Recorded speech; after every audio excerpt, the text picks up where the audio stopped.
What's going on, guys? It is K-Dub here from Crypto Zombie, bringing you a weekend news roundup, all right? So today, we are starting with the market cap, which is at an amazing $812 billion, guys. That is like $200 billion in just over a week that has entered the market. I know that this is blowing up because I have had so many friends hitting me up, asking me how to do this, asking them with help with exchanges and how to secure their money and their wallets with their cryptos and every other thing. So if you guys think that this is a bubble, well, this is just the beginning, guys. This is just getting started, okay? So as you can see here, literally everything is in the green except for Tron and RaiBlocks for good reasons. I mean, these coins have had astronomical growth in ways I've never seen, and I've been in this, long enough to see some crazy things. So, but I wanted to just get back to something that I noticed was the general trend, and that was that a lot of newer people getting into the markets are going for lower cost coins. It's almost as if they're relating them to penny stocks. Now, I made a video yesterday talking about top 3 crypto mistakes. You should definitely check it out. And in that video, I go into the difference between a cheap coin, as you can see right here, the highest volume and change in price were in coins that were either less than 10 cents or between 10 cents and $1. So maybe it's that psychological, oh, the coin is cheap, let me buy it. However, you need to look at the circulating supply. Check my video out yesterday, guys, on top 3 crypto mistakes. I go into detail explaining everything and how to not make this mistake by buying into a coin that's cheap, potentially could have a high market cap, you could lose a lot of money. Okay, so moving on, Mark Zuckerberg, actually issued a statement. And it was a long statement, and he talked about cryptocurrency. And the main point that I wanted to highlight was this quote right here. He says, there are important counter trends to this, like encryption and cryptocurrency, that take power from centralized systems and put them back into the people's hands. I'm interested to go deeper and study the positive and negative aspects of these technologies and how best to use them in our services. What does this mean, guys? Does this mean that we could see Litecoin being accepted on Facebook? Or maybe we can see a Facebook coin. Maybe there'll be an ICO coming out, guys. I don't know. But pretty cool. Mark Zuckerberg, he's getting involved. So keep an eye out on that, guys. If this thing hits Facebook, yeah, it's going to the moon. Speaking of Mark Zuckerberg, the CEO or the co-founder of Ripple is now worth $380 billion, which makes Ripple Labs worth $225 billion, which makes this particular individual richer than Mark Zuckerberg. Yeah, guys, you heard it. The co-founder of Ripple is currently richer, has a bigger net worth than Mark Zuckerberg. The power of crypto, guys. Now, there's been a lot of things circulating about Ripple. The fact that Ripple Labs owns about 60% of the coins, which means that they own more than half of the coins. There's been a little bit of conspiracy circulating around, as there is a difference between the Ripple technology and the XRP token. Now, banks do not actually have to use the XRP token in order to utilize the Ripple technology. So now people are wondering, well, what is the actual value of the XRP token? Is it actually worth anything?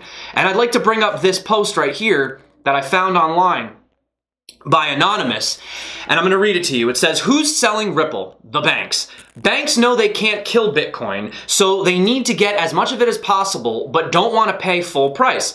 Will Ripple reverse the wealth transfer? Possibly, if the plan works. What's the plan? Develop and propel XRP and artificially manipulate the price by bidding up to $2, $3, $4. New crypto enthusiasts entering the market, the noobs, think the price is going to keep going to the moon, and they are trading in turn their precious Ethereum, their precious Bitcoin, their precious Litecoin, or whatever other coins that they might be holding, The banks, again, are going to win by holding most of the Bitcoin, Ethereum, and the massive holdings of XRP being more than 60%.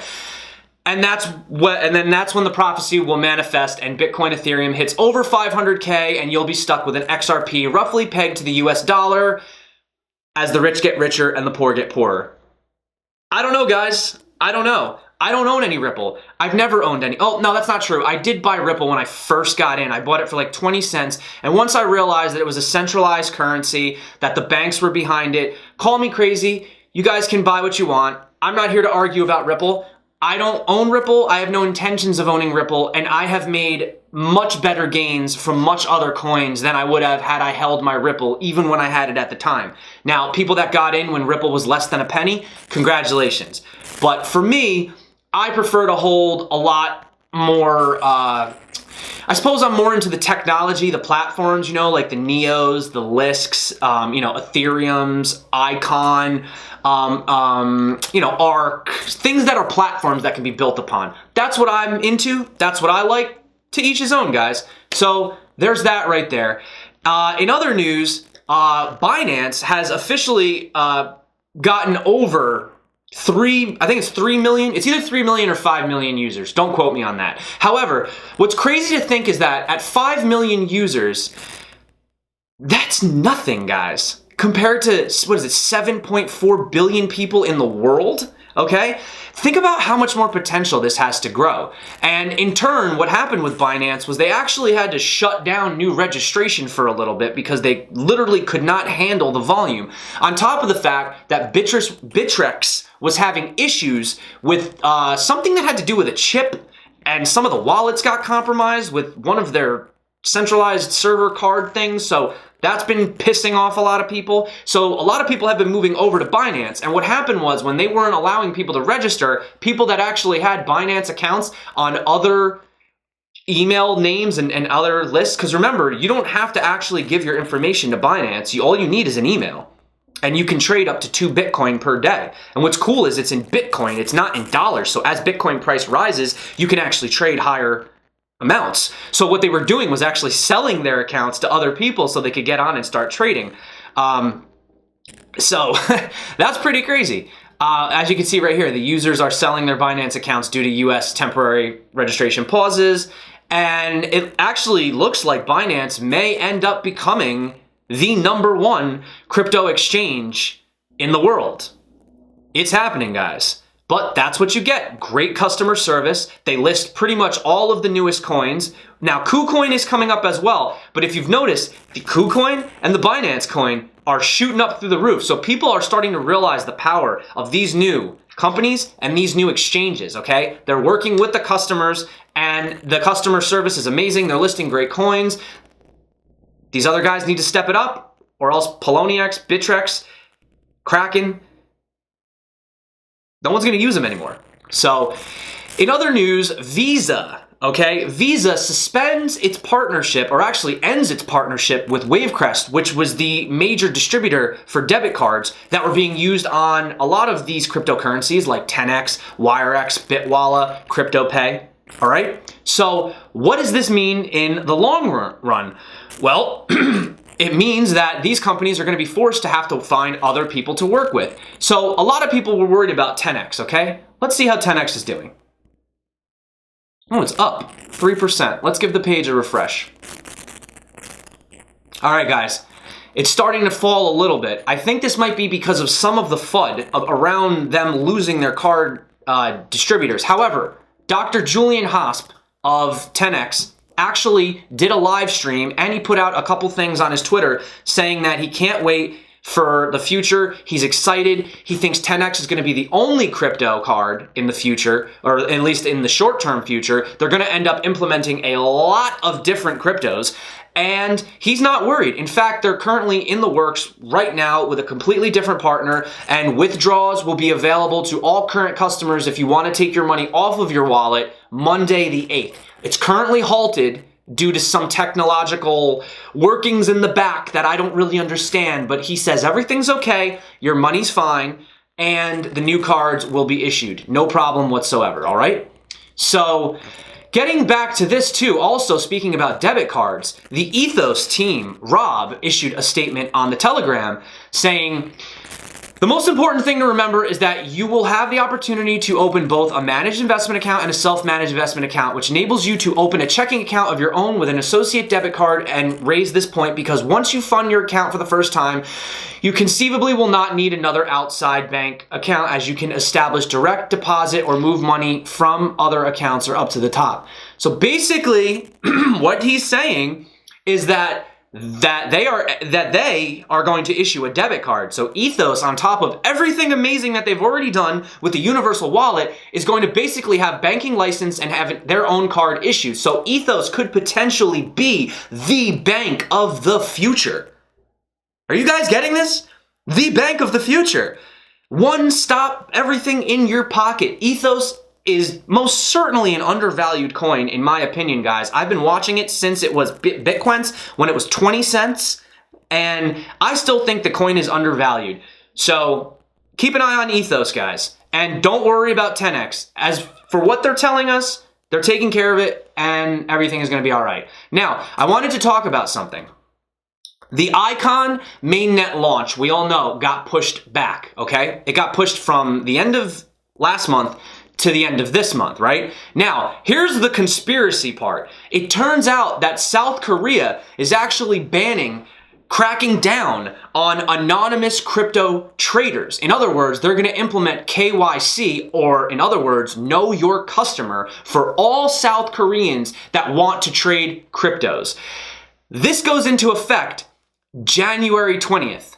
The Icon mainnet got launched, or pushed back, to January 24th. Is this a conspiracy, or is it just them working with the government behind the scenes? I mean, we've all seen what this was able to do with NEO. NEO working with the government was actually able to propel NEO forward, and the fact that both of these companies were able to actually regulate their ICOs has in turn created much, what is the word that I'm looking for?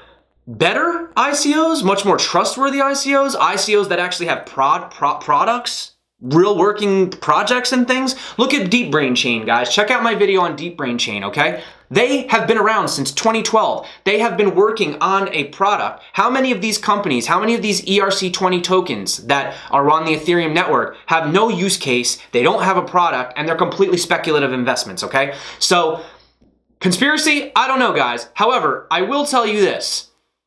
Icon is gonna blow up. It's not even on any any Korean exchanges yet. None.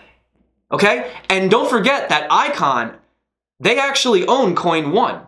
So when this goes on Coin 1, when this gets on BitThumb, I have a hunch that the price of Icon could see a drastic moonshot. Now, I'm not a financial advisor, not financial advice. Don't just do it because I said it, but I'm loading up on Icon, guys. That's what I'm doing in the background, all right? And also, when the mainnet goes launched live, you will have to trade in your ERC20 tokens for the actual blockchain tokens on Icon. So if you are currently holding them in my Ether wallet, you're gonna have to trade them some way, which they haven't yet to say how they're gonna do it, but you're gonna have to do it. Now, if you hold your coins on Binance, they're gonna do it for you automatically. I'm not telling you to keep your money on an exchange. We all know that that's not a good idea, considering once it's on the exchange, it's not actually your money, technically. But, you know, if you want to not deal with the technical aspects of having to trade your ERC20 tokens for the mainnet tokens on the Loop chain,